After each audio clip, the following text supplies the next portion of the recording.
Ever wondered how many times you use nouns in a single day?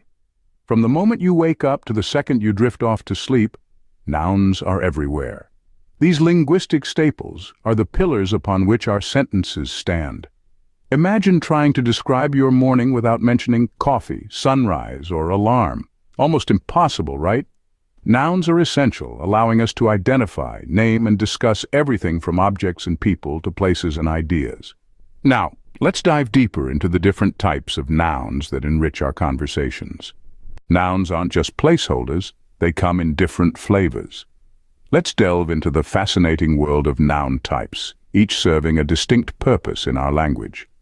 First, we have common nouns. These are the workhorses of the noun family, referring to general items, people, or places. For example, the words dog and table are common nouns. They name things without needing to specify which particular one we're talking about. Imagine saying, "Pass me a book," without needing to specify which book exactly. It simplifies our communication and keeps it more general. Moving on to proper nouns. These are the individualists in the noun world. They like to stand out. Proper nouns name specific entities and are always capitalized to highlight their importance. France refers to a particular country, not just any country. And Tom specifies an individual, distinguishing him from others. Proper nouns ensure that our conversations are sharp and clear when specifics are needed. Then we have abstract nouns, which might seem a bit elusive because they name things you can't touch or see. These include words like beauty and fear. Abstract nouns are crucial for expressing complex concepts and emotions, allowing us to convey deeper meanings and philosophical ideas. Lastly, collective nouns are the team players. Words like group and swarm refer to a collection of individuals or items. When you say a flock of birds, you're referring to many birds as a single entity, which is particularly useful for describing groups in a succinct way. Each type of noun helps us to specify and clarify our thoughts, making our communication precise and effective. Knowing nouns isn't enough. Understanding their roles can transform your language skills. Let's dive into the versatile world of nouns and explore how they function within sentences to convey meaning effectively. Firstly, a noun can act as the subject of a verb. This is perhaps the most straightforward role. For instance, in the sentence, "Tom arrived," Tom is the noun performing the action of arriving. Next, nouns can serve as the complement of linking verbs like be, become, and seem. Here, the noun helps to describe or define the subject. Take the sentence, "Tom is an actor." The noun actor complements the subject Tom, telling us more about who he is. Nouns can also be the object of a verb, receiving the action. In I saw Tom, Tom is the noun that is being seen, directly affected by the action of seeing.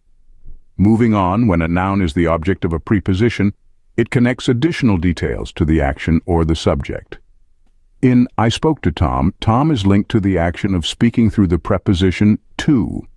Lastly, nouns can appear in the possessive case to show ownership or association, as in Tom's books, where Tom's indicates that the books belong to Tom. Mastering these functions allows you to craft sentences with skill and creativity. Did you know nouns have genders? In English, nouns can be masculine, like men and boys, or feminine, such as women and girls. Then there's the neuter category, which includes inanimate objects and animals whose sex we don't know. Think rock or fish. But here's a twist. Affection or respect can sometimes feminize objects. For instance, it's quite common to hear someone refer to a beloved ship or a vintage car as she. Similarly, countries are often personified as feminine, like when people say, "France is proud of her culinary heritage." Now let's delve into how masculine and feminine forms appear in nouns that denote people. Traditional examples abound: boy and girl, uncle and aunt, king and queen.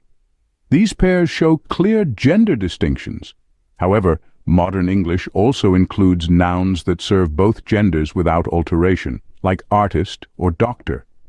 Interestingly, certain occupations still hold on to their gender-specific titles, albeit they are becoming less common. For example, actor and actress, host and hostess, and even manager and manageress.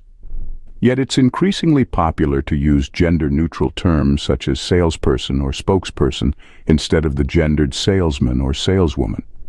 In the animal kingdom, distinctions are also evident with pairs like lion and lioness, or ram and ewe. But not all animal names have gender-specific forms. For many, one term covers all individuals regardless of sex. Gender in nouns adds a layer of detail that can affect the tone and meaning of our sentences. Singular to plural sounds simple, right? Well, it's a bit more intricate.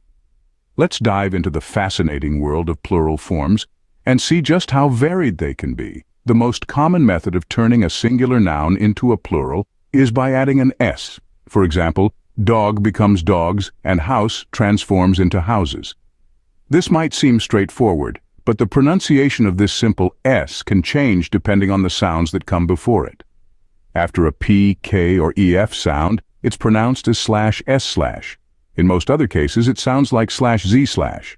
Now, when dealing with nouns ending in ce, ge, c, or z, adding an s turns it into an extra syllable pronounced /is/, making the word a bit longer in speech. But let's spice things up with special cases. Nouns ending in oh, sh, ss, or x don't just add an s. They need an es to become plural. So tomato becomes tomatoes and brush turns into brushes. This rule ensures the word remains smooth and easy to pronounce. Moving on to nouns ending in y. If a consonant comes before the y, we swap the y for eyes. Baby becomes babies.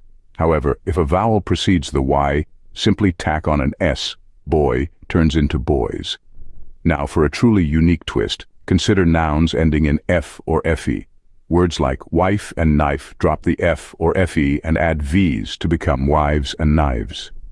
Understanding these rules helps us navigate the complexities of noun plurality with ease.